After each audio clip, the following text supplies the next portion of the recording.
So yes people, how are you all. आज हम लोग पढ़ेंगे सीएमए फाइनल का सबसे डिमांडिंग टॉपिक, क्योंकि ये जो टॉपिक है आपको स्ट्रेट फॉरवर्ड 10 मार्क देके चल जाएगा। That is your SEBI regulation. Sir total SEBI regulation जो आपके सिलेबस में दिया है ना, वो 3 पार्ट में डिवाइडेड है। सबसे पहले आता है आपका आईपीओ से लेके जो रूल्स एंड रेगुलेशन है वो।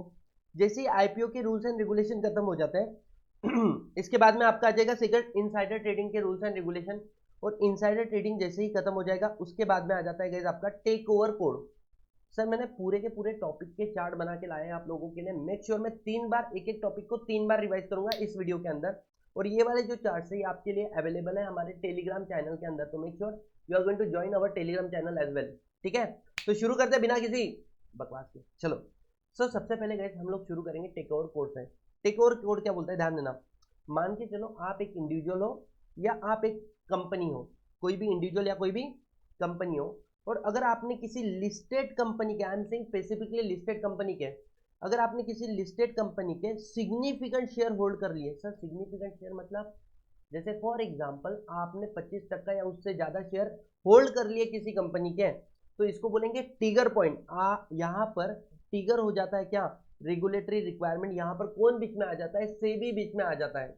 सर सुनो ना, मतलब जब हमारी कंपनी किसी कंपनी को टेक ओवर कर रही है तो हम खुद को क्या बोल रहे हैं यहाँ पे, एक्वायरर। और जिसको हम लोग टारगेट कर रहे हैं, बेटा अपने जीवन में भी तुमने किसी ना किसी को कभी ना कभी बचपन में कभी ना कभी तो टारगेट किया होगा, ये मेरे को होना, ये मेरी इच्छा है, समझ में आ रहा है। तो वही प्रोसीजर है, एकदम आराम से लॉजिकली समझाता हूँ। तो अगर आपने किसी को एक्वायर कर लिया सिग्निफिकेंटली, तो ऐसे वाले केस में सेबी के रूल्स एंड रेगुलेशन बीच में आ जाएंगे। अगर आपने किसी कंपनी के 25% या उससे ज़्यादा शेयर कर लिए, अब आपको उस कंपनी के जो लिस्टेड कंपनी है उसके बाकी जो शेयर होल्डर है ना, पब्लिक शेयर होल्डर जो है ना, उनको एक ऑफर क्या करना पड़ेगा, ऑफर देना पड़ेगा। सर ऑफर क्या है बेटा, ऑफर ये है कि आपके पास, मेरे पास 25% शेयर आ चुके हैं, मेरे पास 30% शेयर आ चुके हैं। अब आपकी कंपनी के रिमेनिंग 26% शेयर में लेने के लिए रेडी हूँ। विल यू, क्या आप मुझे सेल कर सकते हो सर? 26% क्यों? और सर ये मैंने उनको ऑफर क्यों देना है? लॉजिक बड़ा सिंपल है, क्योंकि अब चेंज हो रहा है कंपनी के मैनेजमेंट में, चेंज हो रहा है कंपनी के कंट्रोल में। तो जो बाकी पब्लिक शेयर होल्डर है उनको एक एग्जिट अपॉर्चुनिटी देना है, इसलिए मैंने उनको क्या दिया है, ऑफर दिया है। क्या समझ में आया? अब जैसे ही आप इस पब्लिक ऑफर को देते हो तो आपको 26% का एक ओपन ऑफर देना पड़ेगा। और सर इसका हम लोग क्या करेंगे, पब्लिक अनाउंसमेंट करेंगे। पब्लिक अनाउंसमेंट मतलब अरे खबर छपा दो अखबार में, है ना। और जैसे ही आपने पब्लिक अनाउंसमेंट दे दिया, इसके 5 दिन के अंदर आप लोगों को क्या करना है, एक ड्राफ्ट लेटर ऑफ ऑफर बनाना है। ड्राफ्ट लेटर ऑफ ऑफर, और वो किसको दे देना है, सेबी को दे देना है। और सेबी क्या करेगी, अगले 15 दिन में इसके ऊपर करेगी कमेंट। सेबी इसके अंदर पर अगले 15 दिन में कमेंट करेगी। और जैसे ही सेबी के ऑब्जर्वेशन आए, इसके बाद में गए आप बाकी जो शेयर होल्डर है उस कंपनी के, उनको क्या दे दो, एलिजिबल शेयर होल्डर को क्या दे दो, आप अपना लेटर ऑफ ऑफर दे दो। गैस समझ में आया पूरा प्रोसीजर? मतलब प्रोसीजर क्या बोलता है कि जैसे ही कोई इवेंट टिगर हुआ, इवेंट टिगर कब होता है, जब आप किसी कंपनी के 25% या उससे ज्यादा शेयर एक्वायर कर लेते हो। अब आपको क्या देना पड़ेगा, ओपन ऑफर देना पड़ेगा। सर ओपन ऑफर जब दोगे उसके बाद में मिनिमम कितना, 26% या उससे ज्यादा शेयर आप रेडी हो परचेस करने के लिए। अब इसके बाद में क्या करना है सर, पब्लिक अनाउंसमेंट करना है। गाइस पब्लिक अनाउंसमेंट करने के बाद में हम लोग 5 दिन के अंदर सेबी को भेज देंगे letter of draft letter of offer. 15 दिन के अंदर सेबी उसके ऊपर क्या दे देंगे, अपने कमेंट। और जैसे ही सेबी ने कमेंट दे दिया, अगले 7 दिन में आप डिस्पैच कर दो बाकी के शेयर होल्डर को कि मैं आपके कंपनी के शेयर परचेस करने के लिए रेडी हूँ, क्या आप अपनी कंपनी के शेयर सेल करने के लिए रेडी हो या नहीं हो।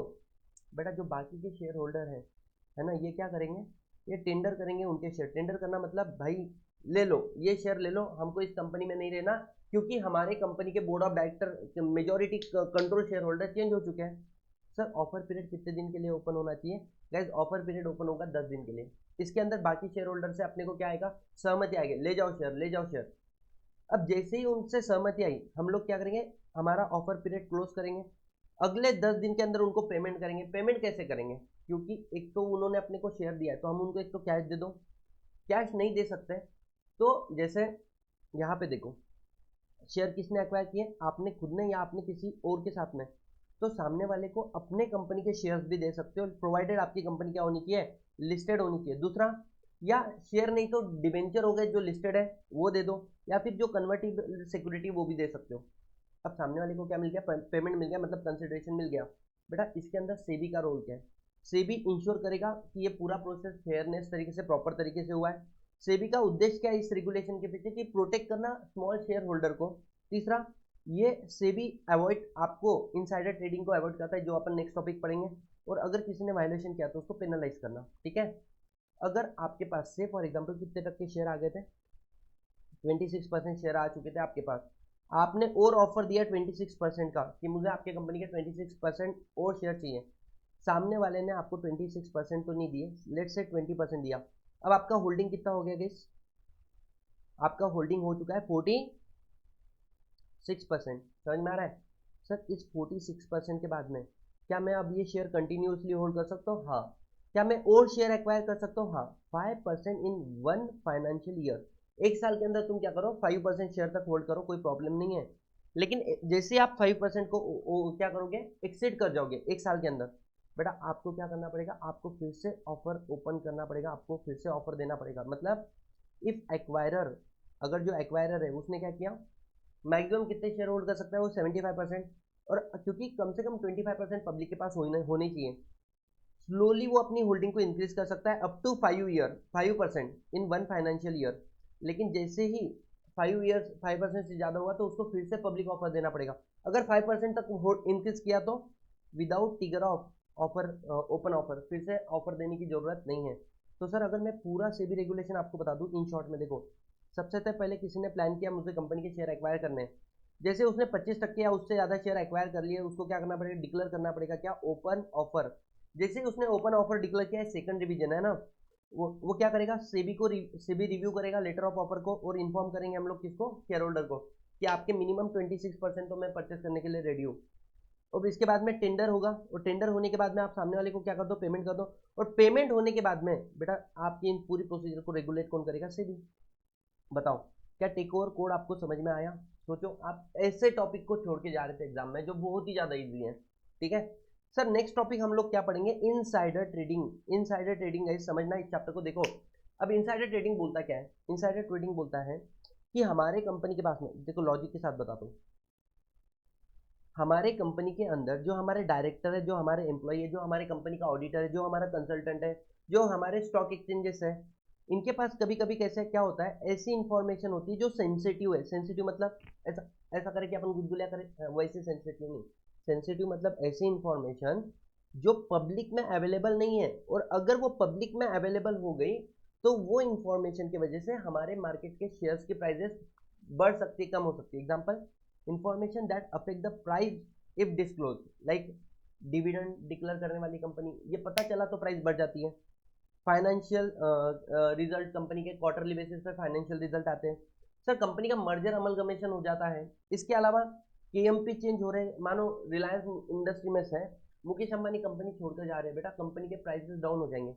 ऐसी इंफॉर्मेशन अगर आपके पास पहले से आ जाती है, कंपनी के बहुत अच्छे फाइनेंशियल रिजल्ट आने वाले, ये आपको पता चल जाएगा। डोंट यू थिंक गाइस, जिस व्यक्ति को ये इंफॉर्मेशन है उसको हम बोलते हैं इनसाइडर। इनसाइडर मतलब any person who possess UPSI. UPSI मतलब क्या बोल सकते हैं, अनडिस्क्लोज प्राइस सेंसिटिव इंफॉर्मेशन। ऐसी इंफॉर्मेशन जो लोगों को पता नहीं है लेकिन वो प्राइस को हिला सकती है कंपनी के शेयर्स के। तो ऐसा व्यक्ति, या फिर कनेक्टेड पर्सन जो कंपनी से पिछले 6 मंथ में कनेक्टेड है, या उनके इमीडिएट रिलेटिव जिनको भी ये इंफॉर्मेशन पता चली, मतलब दे कम टू नो। अब कंडीशन है, रिस्ट्रिक्शन है कि उन्होंने ये इंफॉर्मेशन पता चलने के बाद में कंपनी के शेयर नहीं लेने चाहिए। अगर आपने हर्षद मेहता वाला देखा होगा, सेकंड वाला बोल रहा हूँ मैं, हर्षद मेहता मतलब जो अमिताभ बच्चन के लड़के हैं, या अभिषेक बच्चन, उन्होंने भी बिग बी बोलकर, मतलब बिग बुल बोलकर एक मूवी बनाई है। उसके अंदर दे हैव इनसाइड इंफॉर्मेशन, तो उसको बोलते हैं, इंडिया में अभी तक इनसाइडर ट्रेडिंग का कोई लॉ नहीं है।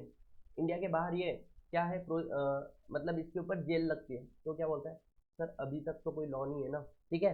तो अगर आपको ऐसी इंफॉर्मेशन मिलती तो आपने उस पर ट्रेड नहीं करना चाहिए।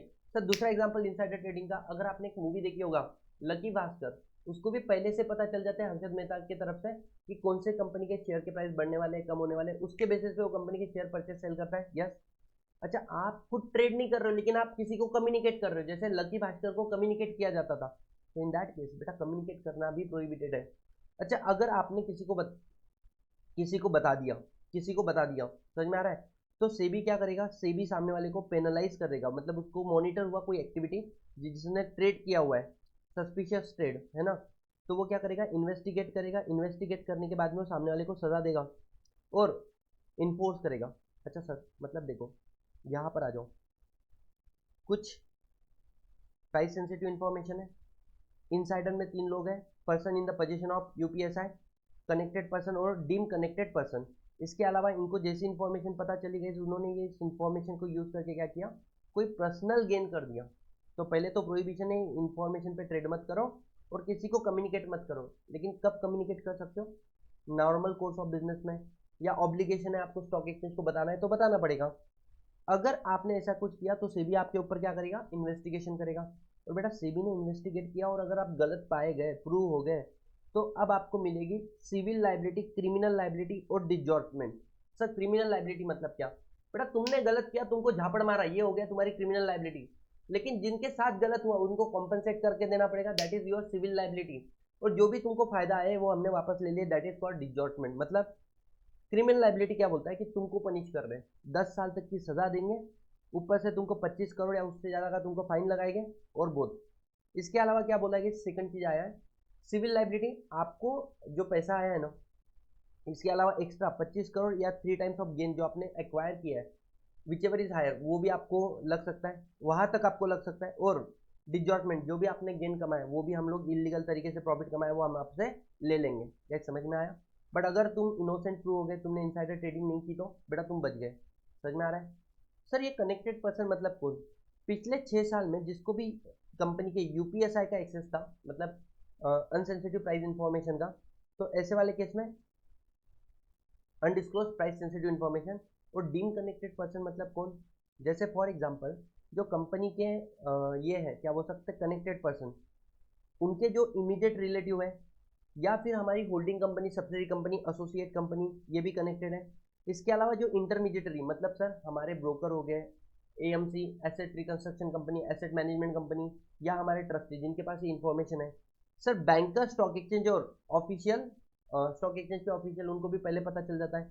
और एनी अदर पर्सन, जो क्या है, हमारे कंपनी का डायरेक्टर या उनका रिलेटिव, है ना, एनी एंटिटी जिसके अंदर हमारे कंपनी का डायरेक्टर या उनका रिलेटिव 10% या उससे ज़्यादा क्या होल्ड करके बैठा है, शेयर होल्ड करके बैठा है। गैस बताओ क्या समझ में आया, यस और नो? सर हम लोग इन चीज़ों को रोके कैसे? तो बेटा आपको की प्रोविजन, पहले तो ट्रेड मत करना इस सारी चीज़ों में। एक डिजिटल डेटाबेस मेंटेन करना। सर डिजिटल डेटाबेस मतलब क्या, कि किस पर्सन के पास ये इंफॉर्मेशन है, कब हमने उसको ये इंफॉर्मेशन दी थी, किस नेचर की इंफॉर्मेशन है, डिविडेंड है, मर्जर है, बिजनेस एक्सपेंशन है, और ये मेंटेन करना है पूरे 8 साल के लिए। ट्रेडिंग प्लान अप्रूव करके रहना है। मतलब आप तो उस कंपनी के शेयर ट्रेड नहीं कर सकते हो ना, लेकिन कर सकते हो अगर आपने एक ट्रेडिंग प्लान क्या करा के लिया, अप्रूव करा के लिया, तो बोलते हैं इसको प्री ट्रेडिंग प्लान डिक्लेयर और अप्रूव। समझ में आ रहा है कि जैसा नो? इसके अलावा आपको एक fair code of conduct disclose करना पड़ेगा, कोड ऑफ कंडक्ट अपने कंपनी के लिए बनाना पड़ेगा। और अगर मानो मुझे पता है कि इनसाइडर ट्रेडिंग हुई है, तो एक विसल ब्लोअर पॉलिसी बनाओ, जहां पर सामने वाला आके कंप्लेंट करे, आप उसकी इंक्वायरी करो, सामने वाले की रिस्पॉन्सिबिलिटी फिक्स करो, और जो भी रिपोर्ट आया उसको फाइंडिंग को रिपोर्ट करो। ठीक है, दैट्स इट। तो ये पूरा चैप्टर देखो, मैं फिर से बता रहा हूँ। सर डायरेक्ट जिन भी लोगों के पास इंफॉर्मेशन होती है, अगर उसको यूज करके सेल परचेस कर रहे शेयर, तो ये अनफेयर हो गया बाकी पब्लिक के लिए। तो आपके पास यूपीएसआई है, तो जैसे ही आपको पता चला कि इसके पास person, connected person, deemed connected person और any person in the position, आपके पास यूपीएसआई आगे ही पता चला, हाँ, तो वो प्रोहिबिटेड है, आप उससे डील मत करो। लेकिन क्या बोला है कि हम लोग इसको कंट्रोल कैसे कर सकते हैं? बेटा ट्रेडिंग विंडो क्लोज कर दी हमने, sensitive information during the sensitive information, digital database maintain करो, ट्रेडिंग प्लान बनाओ, इनसाइडर जो सबमिट करता है pre trading plan, code of fair disclose करो, कोड ऑफ कंडक्ट डिस्क्लोज करो। तो जैसे कोड ऑफ कंडक्ट क्या होता है कि जो डेजिग्नेटेड पर्सन है जिसके पास सारी इन्फॉर्मेशन है ना, ये उसके लिए बना जाता है कि तेरी क्या रिस्पॉन्सिबिलिटी है। और उसके बाद में अगर इन्फॉर्मेशन फिर भी लीक हुई, तो बेटा विसल ब्लोअर हो जाएगा, इंक्वायरी करेगा सेबी, और उसके बाद में सेबी सामने वाले को पेनलाइज करेगा। मुझे एक बात बताओ, डोंट यू थिंक यार मैं आपके लिए मेहनत ले रहा हूँ और आपको समझ में भी आ रहा है, हाँ या ना? तो आपका एक छोटा सा जिम्मेदारी बनता है। सर वो जिम्मेदारी क्या है आप लोगों का? यार इस वीडियो को लाइक करो, दोस्तों के साथ में शेयर करो, चैनल को सब्सक्राइब करो। ठीक है, चलो sir next and the last part, क्या, सेबी के आईसीडीआर रेगुलेशन जो आपके सिलेबस में, इसको भी मैंने एक स्टोरी में डाला है। देखो सबसे पहले क्या बोला गया, इस सेबी क्या है, security exchange board of India. Sir इसका नाम हमने बता दिया, ये किसके अंदर इस्टेब्लिश हुई है? सेबी एक्ट के अंदर। इसका काम क्या है? To protect the investor, like Harshad Mehta के केस में के बाद में सेबी को बहुत ज़्यादा पावर मिल गई थी। रेगुलेट करना है सिक्योरिटी मार्केट को और प्रमोट करना है स्टॉक मार्केट डेवलपमेंट को, ठीक है। तो कैपिटल मार्केट के दो पार्ट है, एक होता है तुम्हारा प्राइमरी मार्केट और दूसरा होता है आपका सेकेंडरी मार्केट। प्राइमरी मार्केट मतलब जब आप पहली बार कंपनी अपने शेयर इशू कर रही है, सेकंड टाइम कंपनी अपने शेयर इशू कर रहे हैं, या कंपनी प्राइवेट प्लेसमेंट क्यों ना करो, इसको बोलते हैं प्राइमरी मार्केट। मतलब इन शॉर्ट, जब भी कंपनी न्यू शेयर इशू कर रही है, मतलब कंपनी अपने शेयर किसको दे रहे हैं? पब्लिक को दे रही है, अपने मेंबर को, एग्जिस्टिंग मेंबर को दे रहे हैं, आउटसाइडर किसे भी दे रही है, दैट इज कॉल्ड प्राइमरी। लेकिन अब समझो, जैसे आज की डेट में मैं अभी के अभी रिलायंस के शेयर परचेस करूँ, ठीक है, तो मैं कहाँ से परचेस कर रहा हूँ? बॉम्बे स्टॉक एक्सचेंज से। ये नए शेयर कंपनी मुझे दे रही है, या मान के चलो आपने जो शेयर सेल किए वो मुझे मिल रहा है सेकंड हैंड शेयर। तो बेटा जो OLX होता है ना, स्टॉक एक्सचेंज, वो OLX होता है, इसको बोलते हैं secondary market. Bombay stock exchange, national stock exchange and etcetera. तो नए नए शेयर जब कंपनी फ्रेश फ्रेश दे रही है उसको क्या बोलेंगे? Primary market. और जब आपके पास सेकेंडरी मतलब ऑलरेडी सेल किए हुए शेयर आप परचेस कर रहे हो, यहाँ पर आप शेयर को करते हो सब्सक्राइब, और यहाँ पर आप शेयर को क्या करते हो? परचेसर। यहाँ पर आप बनते हो सब्सक्राइबर, और यहाँ पर आप क्या होते हो? बायर। यहाँ पर आपको शेयर क्या होते हैं? अलॉट। प्राइमरी मार्केट में यहाँ पर आपको शेयर क्या हो रहे हैं? ट्रांसफर। आई थिंक यार इससे ज़्यादा तो मैं भी क्या ही बताऊँ तुमको रिवीजन के अंदर, ये रिवीजन वीडियो है। आगे बढ़ते हैं। अब company when is in need of fund, जब भी कंपनी को पैसे की जरूरत है तो कंपनी पैसा कैसे ला सकती है? काफ़ी सारे सोर्सेस हैं। एग्जाम्पल, लेकिन मैं यहाँ पे बात करूंगा किसके बारे में? लिस्टिंग के बारे में, है ना। Initial listing IPO, listing for the public issue, further public offer, listing for right issue, bonus issue लेकर आ सकती हैं, या किसी कंपनी के साथ में मर्जर हो जाए, अमलगमेशन हो जाए तो कंपनी को सहारा मिल जाएगा, ठीक है। चलो, तो यहाँ पर हम किसके बारे में बात करते हैं? Initial public offer. सबसे पहले तो ये देखो, क्या तुम्हारी कंपनी इलिजिबल है? क्या आपकी कंपनी इलिजिबल है पब्लिक ऑफर के लिए या नहीं, ठीक है। दूसरा, अब जैसे माने आपकी कंपनी इलिजिबल है, पब्लिक से शेयर इशू करके पैसा लेकर आ सकते हैं। एग्जांपल याद करो, पेटीएम, नायका, LIC, इन्होंने अपने पब्लिक इशू लाए थे ना। दूसरा, अपॉइंटमेंट करना पड़ेगा आपको इंटरमीडिएटरी, डायरेक्ट कर नहीं सकते हो यार, बहुत बड़ी प्रोसीजर होती है। तो इसके लिए आपको मर्चेंट बैंकर अपॉइंट करने हैं, जिसमें से एक होगा lead merchant banker, syndicate member जो उसके सपोर्टेड मेंबर है, registrar of share transfer agent जिसको बोलते हैं, कंप्लायंस ऑफिसर, ये सारे लोग तुमको लगेंगे। This people are intermediary. इसके बाद में आप क्या करोगे? ऑफर पीरियड को ओपन करोगे। क्या आप हमारे कंपनी के शेयर लेना चाहते हो? तो ऑफर पीरियड क्या हो गया? ओपन हो गया। नहीं सॉरी, पहले ड्राफ्ट ऑफर बना के किसको भेजो? सेबी को भेजो। सेबी ने अगर क्या किया, उसको अप्रूव करा लिया, तो अब आप क्या करोगे? ऑफर पीरियड को ओपन करोगे। सर ऑफर पीरियड ओपन होता है मिनिमम 3 दिन के लिए, मैक्सिमम 10 डेज के लिए। जैसे आपने बोले हम 1 लाख शेयर इशू कर रहे हैं, तो 1 लाख में से 90%, मतलब सर कितना? 90,000 शेयर सब्सक्राइब होने चाहिए। सर 89,000 सब्सक्राइब हुए, बेटा IPO फेल हो गया, IPO फेल हो गया, FPO फेल हो गया, मिनिमम 90% सब्सक्राइब होना चाहिए। नेक्स्ट, अगर कम पैसा आया तो बोले जिस दिन आपका ऑफर पीरियड क्लोज हुआ वहां से 4 दिन में रिफंड कर दो, वहां से 4 दिन में रिफंड, ठीक है। और नेक्स्ट पॉइंट आता है मिनिमम अलॉटीज कितने होने चाहिए? 1,000। Minimum allottee 1,000। सर ये सेकंड और थर्ड पॉइंट का लॉजिक क्या है? मिनिमम 90% लोग सब्सक्राइब होने चाहिए, मिनिमम अलॉटीज आपके 1,000 होने चाहिए। इसका एक्चुअल मतलब क्या है? इसका मतलब बेटा ये है इन्वेस्टर प्रोटेक्शन। तुम्हारे कंपनी में मेजॉरिटी लोगों ने होल्ड मतलब सब्सक्राइब किया 90%, अच्छी बात है, समझ में आ रहा है कि या पैसा रिफंड कर रहे हैं, इन्वेस्टर को प्रोटेक्ट कर रहे हैं, है ना। और सर अलॉटमेंट ऑफ शेयर होगा अगर मानो सब्सक्रिप्शन प्रॉपर आया, और बाद में आपका क्या होगा? लिस्टिंग। तो हम लोग पढ़ रहे हैं लिस्टिंग की कंडीशन। सबसे पहला, CMA फाइनल के अंदर सिर्फ IPO लिस्टिंग के बारे में लिखा है, बाकी कुछ भी नहीं लिखा है। तो सबसे पहले आप देखो, कुछ डोंट है और कुछ डू है। मतलब अगर आपको किसी कंपनी अपने कंपनी के शेयर लिस्ट करना है, तो पहला कंडीशन है कि आपकी कंपनी मतलब इश्यूअर या फिर प्रमोटर के ग्रुप या डायरेक्टर या सेलिंग एजेंट, जो आप फॉर एग्जांपल जब पेटीएम का शेयर ये आया था IPO, उस समय में जो विजय शंकर शर्मा उसके प्रमोटर थे ना, वो अपने शेयर भी सेल कर रहे थे, उसको ऑफर फॉर सेल बोलते, OFS, पब्लिक को दे रहे थे वो। तो बोलते मेक श्योर ये सब जो लोग है, कंपनी, प्रमोटर ग्रुप, डायरेक्टर्स, या फिर जो व्यक्ति अपने शेयर सेल कर रहा है, दे आर नॉट बार, इनको बार नहीं किया है सेबी ने। या मान के चलो आपकी कंपनी तो नॉर्मल है, लेकिन आपकी कंपनी के जो प्रमोटर डायरेक्टर है ना, वो किसी और कंपनी के प्रमोटर डायरेक्टर, और जिस कंपनी के प्रमोटर डायरेक्टर वो कंपनी बार की है सेबी ने, तो बेटा आपकी कंपनी भी क्या हो जाएगी, डिबार हो जाएगी, मतलब वो भी लिस्टिंग नहीं करवा सकती। तो पहला कंडीशन, अगर आपको सेबी ने बार किया या आप कि जो प्रमोटर डायरेक्टर वो जिस कंपनी में वो उसको बार किए, तो आपकी कंपनी भी बार होगी, आपकी कंपनी भी पब्लिक इशू लेकर नहीं आ सकती। अगर आपके promoter director wilful defaulter list के अंदर है या फ्रॉडुलेंट बोरोवर है, लक्ष्मी चिटफंड, फिर हेरा फेरी, 21 दिन पैसा डबल, सेबी ने नोट डाउन कर लिया। सर विलफुल डिफॉल्टर का एग्जांपल दे दो एक और एक, सहारा ग्रुप के ऊपर जो केस हुआ था उसी के ऊपर अपना पूरा सेक्शन 42 प्राइवेट प्लेसमेंट बेस है। तो they are under the category of wilful defaulter, ठीक है, एंड विल फ्रॉडुलेंट बॉलोवर। तो ऐसे कंपनी आप क्या नहीं कर सकती, लिस्ट नहीं करा सकती। या फ्यूगिटिव इकोनॉमिक्स ऑफेंडर है तुम्हारे कंपनी के प्रमोटर डायरेक्टर, मतलब विजय माल्या हो गया, नीरव मोदी हो गया, ये लोग इंडिया छोड़कर भाग गए ना जब इनके फ्रॉड पकड़े गए। तो this people are fugitive economic offender, है ना, भगोड़े ये लोग।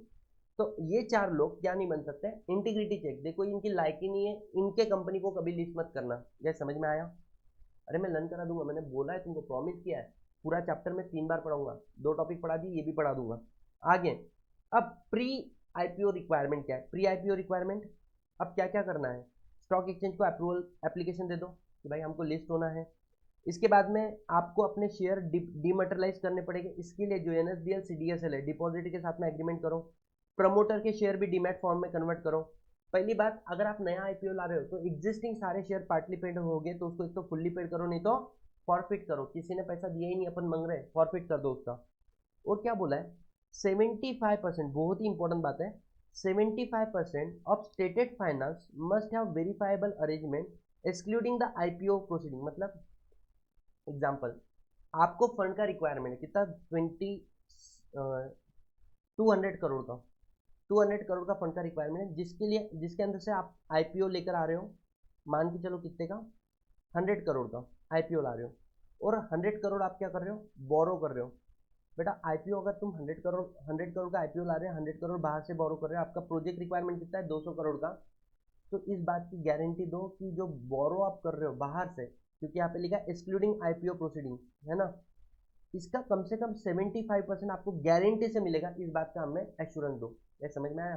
75% of stated finance must be verifiable arrangement, मतलब प्रॉपर है वो तुमको मिलेगा। क्यों सर, लॉजिक क्या है, मानो आपने पब्लिक से पैसा ले लिया 100 करोड़ और बाहर वालों ने आपको मना कर दिया, तो आपको तो 200 करोड़ की रिक्वायरमेंट थी, आप उस प्रोजेक्ट पे काम कर ही नहीं सकते हो, तो ये गलत हो जाएगा जिन्होंने आपको शेयर दिए। तो 2 कंडीशन बताई। पहली बात क्या बोला गाइस मैंने, प्रमोटर डायरेक्टर डिबार नहीं होने चाहिए, वो ऐसे कंपनी के प्रमोटर डायरेक्टर जो कंपनी डिबार है, तुम विलफुल डिफॉल्टर या फ्रॉडुलेंट बॉलोवर नहीं होना चाहिए, या तुम फिगेटिव इकोनॉमिक्स ऑफेंडर नहीं होने चाहिए। इसके अलावा अप्लाई करना है स्टॉक एक्सचेंज को लिस्टिंग के लिए, कन्वर्ट कर लो अपने शेयर डीमैट में, एग्जिस्ट कौन से एनएसडीएल सीडीएसएल के साथ में एग्रीमेंट करो, प्रमोटर आप कन्वर्ट कर लो, शेयर फुल्ली पेड अप कर लो, और 75% प्रोजेक्ट फाइनेंस जो है वो मस्ट भी वेरीफाइबल होना चाहिए। और सुनो, आपने कितना पैसा रेस किया पब्लिक से? सर हमने 100 करोड़ पब्लिक से रेस किया, इसमें से कम 25% नहीं, इसमें से मैक्सिमम 25% आप जनरल कंपनी के जनरल पर्पस के लिए यूज करोगे। आपको कम से कम मतलब 75% तो आपने पैसा लिया एडटेक के लिए, एजुकेशन के लिए, इस पर्पस के लिए यूज करना पड़ेगा। बाकी आप 25% जनरल पर्पस के लिए यूज करो, कोई प्रॉब्लम नहीं है, ठीक है गाइस। नेक्स्ट पॉइंट, तो आपने देखा एलिजिबिलिटी क्राइटेरिया कुछ डोंट है और कुछ डू है। जैसे ये कंप्लीट हो गया, अब इसके बाद में सर फाइनेंशियल पोजीशन, अगर आप पब्लिक इशू लेकर आ रहे हो तो पहली बात रेगुलेशन 6(1) बोलता है कि फाइनेंशियली स्ट्रॉन्ग कंपनी अगर होगी तो आप इजीली क्या लेकर आ सकते हो, पब्लिक इशू लेकर आ सकते हो। और दूसरा, अगर आप फाइनेंशियली स्ट्रॉन्ग नहीं हो, मतलब तुम कौन सी कंपनी हो, वीकर कंपनी है, तो इन दैट केस आपके लिए दूसरे रेगुलेशन है। ये क्या बोलता है सर, ये बोलता है एनपीएन नेम। एनपीएन नेम मतलब आपके नेट टेंजिबल एसेट है वो कम से कम कितने होने चाहिए गाइस, 3 करोड़ उससे ज़्यादा हर पिछले 3 साल, मतलब पिछले 3 साल में हर साल आपके पास नेट टेंजिबल एसेट होनी चाहिए 3 करोड़ उससे ज़्यादा, और जिसमें मनी एंड मनी इक्विवेलेंट 50% उससे कम होना चाहिए, मतलब बिजनेस ऑपरेशन में होनी चाहिए मेजॉरिटी पैसा। दूसरा, प्लांट एंड मशीनरी में आपका जो प्रॉफिट है, ऑपरेटिंग प्रॉफिट बिफोर टैक्स, देखो टैक्स पे करने के बाद में नेट प्रॉफिट कम हो जाता है, मैं बोल रहा हूँ बिफोर टैक्स जो बड़ा प्रॉफिट है ना, वो 50 करोड़ और मोर चाहिए, एवरेज 3 साल का। सर एवरेज मतलब मानो किसी साल तुम्हारा 40 करोड़ है, किसी साल तुम्हारा कितना हुआ है 50 करोड़, और किसी साल तुम्हारा हो गया 30 करोड़। बेटा टोटल कितना हो गया बताओ, 120 करोड़। 120 करोड़ डिवाइडेड बाय 3 कितना हो जाएगा, 40 करोड़ एवरेज निकला। तो 15 करोड़ से ज़्यादा ही है ना हर साल, हाँ। और नेटवर्थ आपकी कंपनी पिछले तीनों साल की कितनी होनी चाहिए गाइस, पिछले तीनों साल की होनी चाहिए 1 करोड़, ठीक है। और अगर आपकी कंपनी का पिछले एक साल में नाम चेंज हो गया है ना, जैसे फॉर एग्जांपल एक कंपनी थी इंडियन टोबैको कंपनी, उसका नाम चेंज हो गया आईटीसी हो गया, या फिर एक कंपनी थी western palm refinery oil limited, बेटा उसका नाम क्या हो गया आज के डेट में, विप्रो हो गया। तो विप्रो होने से आईटी कंपनी बन गई, ठीक है। तो बोलते जो नया नाम है आपका 50% या उससे ज़्यादा इनकम नए नाम से डिनोट होना चाहिए, समझ में आना चाहिए। ये समझ में आया। तो क्या बोला है कि अगर आपकी कंपनी का क्या चेंज हुआ है, नाम चेंज हुआ है, तो 50% उससे ज़्यादा इनकम जो आ रहा है वो उस नाम से डिनोट होना चाहिए, ठीक है। सर समझ में आ गया। और सर मेरी कंपनी के अंदर ना ही नेट टेंजिबल मतलब ये NPN net tangible asset profit before tax, और इसके अलावा तुम्हारी कंपनी का क्या बोला है नेटवर्थ या फिर नेम, ये कंडीशन सेटिस्फाई नहीं हो रही है, तो आप क्या कर सकते हो, अल्टरनेट रूट है। रेगुलेशन 3(6) सब रेगुलेशन 2 बोलता है कि आप बुक बिल्डिंग प्रोसेस से शेयर इशू कर सकते हो। सर बुक बिल्डिंग प्रोसेस मतलब क्या होता है, जैसे हम ये नहीं बताते एग्जैक्ट कितने शेयर इशू कर रहे हैं, कितने प्राइस पे, हम लोग वहाँ पे प्राइस बैन देते हैं, ठीक है। फिर इन्वेस्टर बिड करेगा कि मेरे को आपकी कंपनी के शेयर 1000 में दो, मेरे को 1100 में दो, मेरे को 1200, तो बिडिंग बाय इन्वेस्टर। फिर हम लोग क्या करेंगे, बुक क्रिएट होगी, ऑर्डर ऑफ बुक क्रिएट होगी, किसने कितना बिड किया, उसके बाद में प्राइस डिस्कवरी होगी। तो this is called book building process. Condition क्या है कि अगर आपकी कंपनी फाइनेंशियली स्ट्रांग नहीं है तो कंपलसरी काय में जाना पड़ेगा, बुक बिल्डिंग प्रोसेस में जाना पड़ेगा। और बुक बिल्डिंग प्रोसेस के अंदर कंडीशन क्या है, 70% ऑफ योर शेयर आपको देना है बड़े इन्वेस्टर को, ना कि मार्केट के लोगों को। मान के चलो ना आपकी कंपनी फाइनेंशियली स्ट्रांग नहीं है, आप पब्लिक से पैसा मंगा रहे हो, आप उनको भी लेके डूबोगे। इससे अच्छा है कि बड़े बड़े इन्वेस्टर उनसे मेजोरिटी पैसा लो, मेजोरिटी मतलब स्पेशल मेजोरिटी, 75% उनसे पैसा लो, और 25% तक किससे लो, पब्लिक से लो, ठीक है। आगे तो सर इश्यू का स्ट्रक्चर क्या है, ऑफर पीरियड देखो आप पढ़ लिया है, 3 दिन से 10 दिन, minimum subscription 90 days, minimum allot 1000 या उससे ज़्यादा। उसके बाद में general disclose, general corporate purpose के लिए यूज कर सकते हैं 25%। प्रमोटर कॉन्ट्रीब्यूशन होना चाहिए 20% ऑफ पोस्ट इशू कैपिटल। मेरे कंपनी का कैपिटल है 100 करोड़ और मैंने 100 करोड़ इशू किया तो 200 करोड़ हो गया। 200 करोड़ का 20% कितना हो गया गाइस, अरे बोलो 40 करोड़। तो बोलते हैं उस 200 करोड़ में कम से कम प्रमोटर का कितना होना चाहिए गाइस, कैपिटल 40 करोड़। 40 करोड़, और ये जो 40 करोड़ है, बोले प्रमोटर का मिनिमम कॉन्ट्रीब्यूशन आईपीओ के बाद में, एफपीओ के बाद में 18 महीने तक ब्लॉक हो जाएगा। लेकिन हमारे प्रमोटर ने 44 करोड़ इन्वेस्ट किया, ओवर एंड अबव 4 करोड़ किया ना। बोले जो एक्स्ट्रा 4 करोड़ है ओवर एंड अबव, वो आपको 6 महीने के लिए क्या करना है, 6 महीने के लिए लॉक इन पीरियड में रखना है, ठीक है। तो बेटा ये वाला टॉपिक हो गया खत्म, लास्ट वाला पॉइंट ध्यान देना, यहाँ पर एग्जाम में क्वेश्चन बन सकता है। सुनो, मिनिमम होल्डिंग किसकी कितनी हो सकती है, अगर मेरी कंपनी फाइनेंशियली स्ट्रांग कंपनी है तो बोलते हैं रिटेल इन्वेस्टर, मतलब ऐसे अपने तुम्हारे मेरे जैसे इन्वेस्टर जिनका जो इन्वेस्ट कर रहे हैं 2 लाख से कम, आपके पास मिनिमम कितना होना चाहिए, 35%। सर नॉन इंस्टीट्यूशनल इन्वेस्टर मतलब कौन, ऐसे इन्वेस्टर जो 2 लाख से बड़े पेमेंट कर रहे हैं, इन्वेस्ट कर रहे हैं कंपनी के अंदर, बट ये नॉन इंस्टीट्यूशनल, कोई कंपनी क्यूआईबी वगैरह नहीं है। Minimum 15%, minimum 15। बेटा 35% मिनिमम दे दिया हमने जनरल पब्लिक को, और 15 भी दे दिया जनरल पब्लिक में जो 2 लाख के बड़े इन्वेस्टर को, बचे कितने 50। तो बोले सॉरी सॉरी, तो और हम क्यूआईबी को मैक्सिमम कितना दे सकते हैं बताओ, क्यूआईबी को मैक्सिमम कितना दे सकते हैं, 75% जो हम लोग पढ़कर आए, क्या समझ में आ रहा है। लेकिन आइडियली यहाँ पर आता है कि सर अगर हमारी कंपनी फाइनेंशियली वीकर कंपनी है तो बोलते हैं आप क्यूआईबी को तो मिनिमम 75 दो, क्योंकि रिक्वायरमेंट ही था ना, क्यूआईबी को मिनिमम कितना देना है 75। और जैसे आपने क्यूआईबी को 75 दे दिया, आप रिटेल इन्वेस्टर को कितना दोगे, मैक्सिमम 10%, मतलब पब्लिक से, और नॉन इंस्टीट्यूशनल इन्वेस्टर को मैक्सिमम 15%, ये 15% है ना, ये 15% है। क्या समझ में आया। हाँ, और सर अगर मैं फिक्स प्राइस मेथड से जा रहा हूँ, फिक्स प्राइस मतलब जहाँ पर price of the share plus उसका प्रीमियम वैल्यू किसने डिसाइड किया, बोर्ड ऑफ डायरेक्टर ने, बीडिंग नहीं होने वाली, ऐसे वाले केस में रिटेल इंस्टीट्यूशनल इन्वेस्टर को देना 50% और बाकी वालों को दे सकते हो 50%। गाइस समझ में आया। लास्ट पॉइंट, जो आप क्यूआईबी को 75% दे रहे हो ना, यहाँ पर 50% आना चाहिए, माय बैड है ना, क्योंकि अगर 35 और 15 इनको चले गया तो बचा ही कितना 50। तो जो क्यूआईबी को आप दे रहे हो उसमें से 60% आप किसको दे सकते हो, एंकर इन्वेस्टर को दे सकते हो। This is all about your SEBI act जो आपके सिलेबस में दिया हुआ है। I hope you understand each and every single point, है ना। Make sure guys do like this video, do share with your friend, please comment. आपके कमेंट ही हमें क्या देते हैं, एक मोटिवेशन देते हैं। अगला वीडियो कौन सा होना चाहिए आप बताओ, ठीक है। मिलते हैं गाइज अगले वीडियो में। Take care, bye bye, see you all in the next video.